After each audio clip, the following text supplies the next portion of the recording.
албатта ин пешгӯии мо дақиқ нахоҳад буд. дар футбол ҳама чизро пешгӯӣ кардан нашояд. медонед бозиҳо дар кадом варзишгоҳҳо барпо мешаванд? бале аксари ҳамон варзишгоҳҳои ҷоми ҷаҳонии соли 2022 ки бозиҳои дастаҳои мунтахаби ҷаҳонро ба оғӯш гирифта буданд, ин навбат ҳам бо ҷоми осиёро пешвоз мегиранд. бо ҳам мебинем ҳамаи варзишгоҳҳое ки дар он бозиҳои ҷоми осиё дар қатар мегузаранд бо ҳам наздиканд. аз ҳама бузургтаринашон ин варзишгоҳи лусайл аст. маҳз бунёди варзишгоҳи муҳташам дар шарқи наздик бахшида ба ҷоми ҷаҳони соли 2022 ба роҳ монда шуд. 18 декабри соли 2022 бозии ниҳоии ҷоми ҷаҳонии футбол миёни Аргентина ва Фаронса дар ин ҷо ба амал пайваст. айни замон лусайл дуввумин варзишгоҳи бузурги футбол дар осиё ба шумор меравад ва 88966 ҷойи нишаст дорад. аммо иқтидораш баъдан ба 40,000 кам карда хоҳад шуд. лусайл тақрибан 20 километр 12 мил дар шимоли шаҳри давҳа дар шаҳри лусайл ҷойгир шудааст. эъмори он дар соли 2017 оғоз ёфта буд. дар бозиҳои ҷоми ҷаҳон 10 вохӯриро мизбонӣ намуд. дастаи мунтахаби қатар нахустин бозии худро дар гурӯҳи А бо дастаи мунтахаби Лубнон 12 январ дар ин ҷо мегузаронад. дар лусайл ҳамчунин бозии ниҳоии ҷоми осиё рӯзи 10 феврал гузаронида хоҳад шуд. дар ҷараёни бозиҳои гурӯҳии ҷоми осиё варзишгоҳи лусайл танҳо вохӯрии дастаҳои мунтахаби қатар ва Лубнонро аз гурӯҳи А истиқбол мекунад ва расми кушоиши бозиҳо дар ин варзишгоҳ сурат мегирад. гузарондани бозиҳои ниҳоӣ ҳам ба ин варзишгоҳ рост хоҳад омад.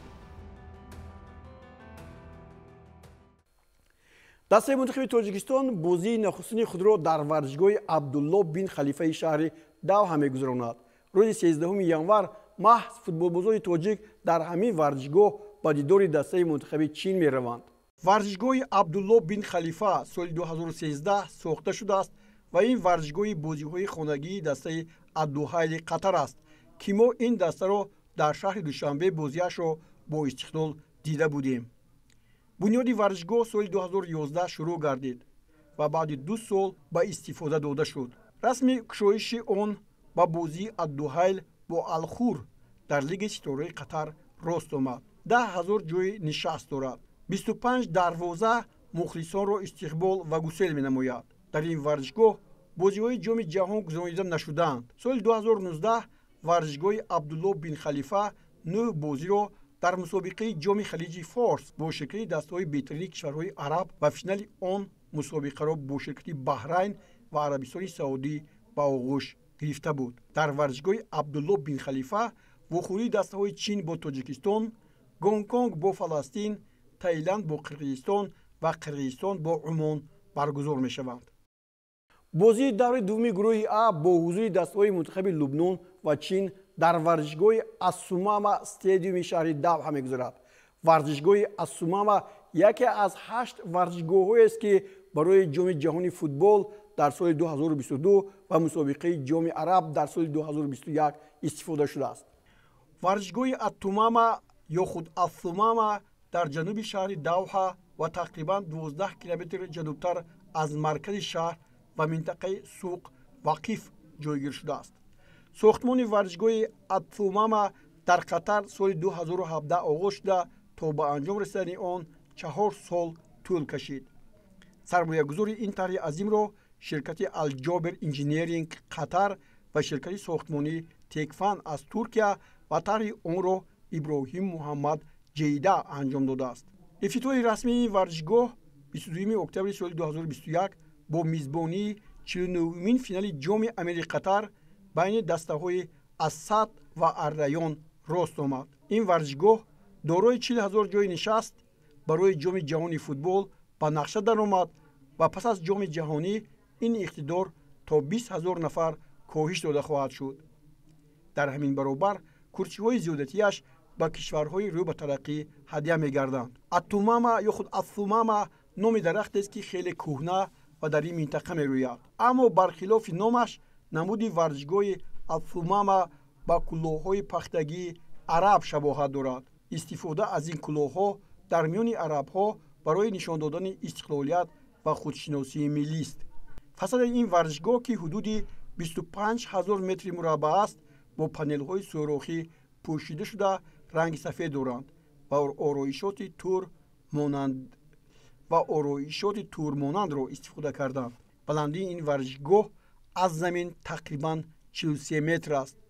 яке аз виҷагиҳои муҳими ин варзишгоҳ мавҷуд будани панелҳои офтобӣ дар боми он аст, ки панелҳо нерӯи барқи ниёзи тамоми варзишгоҳро таъмин мекунанд ва ба манобеи табиӣ осебе намерасонанд. манзумаи хунуккунӣ барои майдон ва нишастгоҳҳои он имкон медиҳад, ки ҳаво дар варзишгоҳ ҷараёни мутавозин дошта бошад. аз сабаби набудани хатти фаъоли метро ба ин варзишгоҳ танҳо аз истгоҳи автобусии алғаним дар наздикии бозори вақиф, ки дар қадқади истгоҳи давҳа ҷойгир аст, истифода бурда мумкин аст. варзишгоҳи аффумама бозиҳои гурӯҳиро ба чунин тартиб интизор аст: лубнон чин аз гурӯҳи А, ҷопон ветнам аз гурӯҳи Д, ҷопон индонезия ва урдун кореяи ҷанубӣ аз гурӯҳи И. футболбозони тоҷик бозии ҳассоси худро дар даври дуввум бо мизбонони ҷоми осиё дастаи мунтахаби қатар, қаҳрамони феълии ҷоми осиё дар соли 2019 дар варзишгоҳи албайт стадиуми шаҳри хур мегузаронанд. варзишгоҳи албайт як варзишгоҳест, ки дар он бозиҳои ҷоми ҷаҳон дар соли 2022 гузаронида шуданд.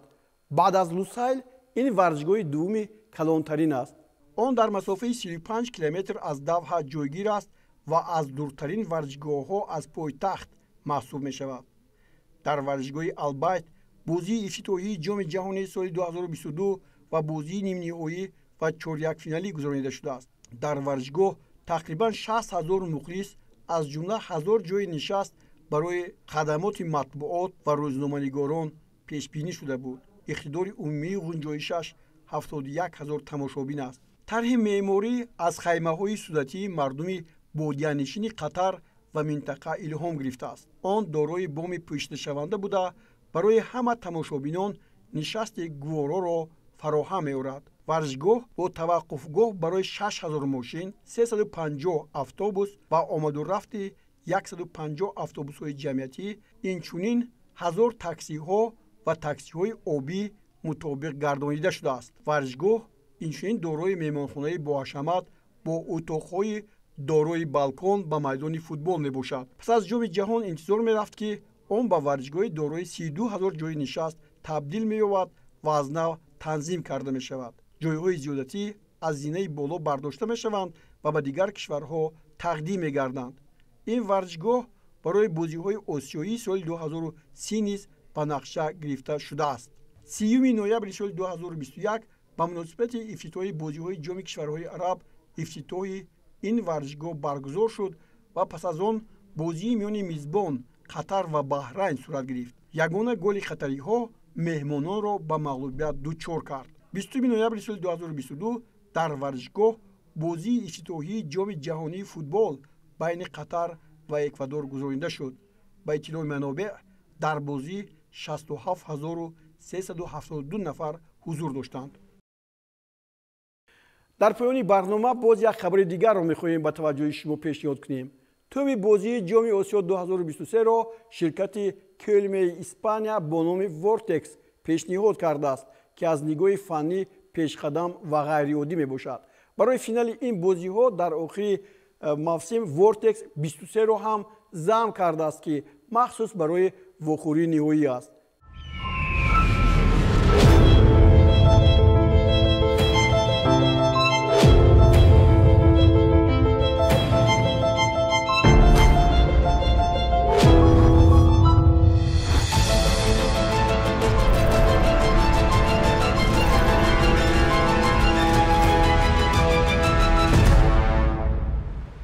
дӯстони гиромӣ, дар ин ҷо нашри аввали барномаи ҳайя қатарро ба поён мерасонем. барномаҳои ояндаи моро интизор шавед. хайр то боздид.